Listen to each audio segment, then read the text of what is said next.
जिगर और बलराज अपने अपने ऑफिस के लिए निकल जाते हैं, जिसके बाद तान्या और उसकी सास घर के काम में बिजी हो जाती हैं। तभी रसोई में से तान्या के चिल्लाने की आवाज आती है। ओए माँ, बचाओ रे! उश, उश, उश, भागो यहाँ से! तान्या की आवाज सुनकर उसकी सास भी वहां आ जाती है। अरे क्या हुआ? और इस तरह स्लैब पर चढ़कर क्यों बैठी हो? उस छिपकली की वजह से। है? छिपकली? अरे कहाँ है छिपकली? ऐसा बोलते हुए तान्या की सास भी डर कर स्लैब पर चढ़ जाती है।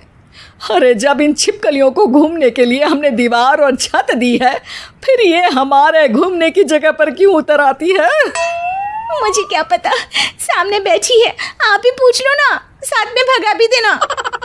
इस पर सास डरते हुए स्लैब पर बैठी बैठी ही छिपकली को भगाने की कोशिश करती है। हुश, हुश, हुश, अरे जा ना, वापस अपने घर जा। सासू माँ, छिपकली है, कुत्ता नहीं। अरे हाँ, छोटी सी ही सही छिपकली तो है, तो तुम ही भगा दो ना। तान्या की सास उसे स्लैब से नीचे गिरा देती है, जिस पर छिपकली तो डरकर भाग जाती है, लेकिन दोनों सास बहू के बीच टॉम एंड जेरी वाला खेल शुरू हो जाता है। आपने मुझे धक्का क्यों दिया? मुझे कुछ हो जाता तो? अगर वो मुझे खा जाती तो? अरे छिपकली थी, डायनासोर नहीं। हाँ, सिर्फ छिपकली ही थी, और आपको उससे डर नहीं लगता तो खुद क्यों नहीं भगा दिया? अरे तेरे होते हुए अगर मुझे काम करने पड़े, फिर बहू होने का फायदा क्या है? इसी तरह सुबह से शाम हो जाती है। जिगर और बलराज भी ऑफिस से घर वापस आ जाते हैं, लेकिन सास बहू की तू मैं खत्म नहीं होती। आज इस सभा का मुद्दा क्या है? मम्मी ने मुझे छिपकली के सामने फेंक दिया। अरे वाह मेरे डरपोक, मुझ पर 30 साल से शेरनी जैसे हुक्म चला रही हो और एक छिपकली से डर गई। इस पर दोनों बाप बेटे हंसने लगते हैं, जिसे देखकर सास बहू एक दूसरे की शक्ल देखते हुए अब अपनी लड़ाई भूलकर उनसे लड़ना शुरू कर देती हैं। अरे आप ना ज्यादा बत्तीसी ना दिखाओ, नहीं तो शेरनी के एक पंजे से 32 के 32 दांत बाहर निकल आएंगे। अपनी माँ की इस बात पर अब जिगर अपने पापा को देखकर हंसने लगता है। अरे क्यों पापा, आ गया स्वाद? अभी आपको भी आएगा स्वाद।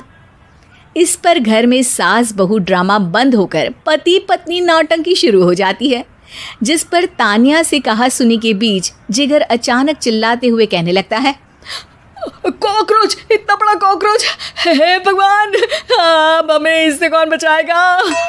कॉकरोच का नाम सुनते ही दोनों सास बहू सारी लड़ाई भूलकर फुदक से कूदकर पास रखे सोफे पर चढ़ जाती हैं। अरे कहाँ है? अरे कहाँ है कमबख्त?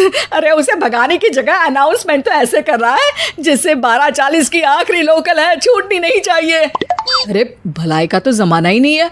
ठीक है भाई, अब मैं आपको बिल्कुल भी नहीं बताऊंगा कि आपके पीछे भी एक बहुत बड़ा कॉकरोच बैठा है।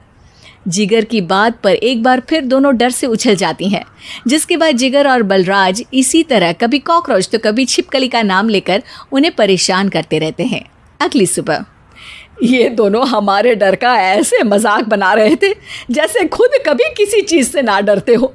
ये जिगर ना बचपन में तो चींटी से भी डर जाता था। पर मम्मी, उन्हें डराने के लिए मैं चींटी तो नहीं पकड़ सकती।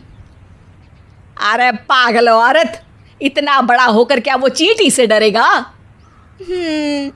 मतलब हमें बदला लेने के लिए कुछ अलग सोचना पड़ेगा।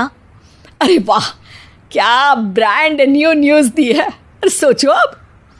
दोनों बहुत देर तक जिगर और बलराज को डराने के लिए अलग अलग तरीके सोचती हैं, पर किसी भी अंजाम तक नहीं पहुंच पाती, जिस पर तान्या की सास उससे कहती है। हम उन्हें नहीं डरा सकते, पर अपना डर तो ख़त्म कर ही सकते हैं ना।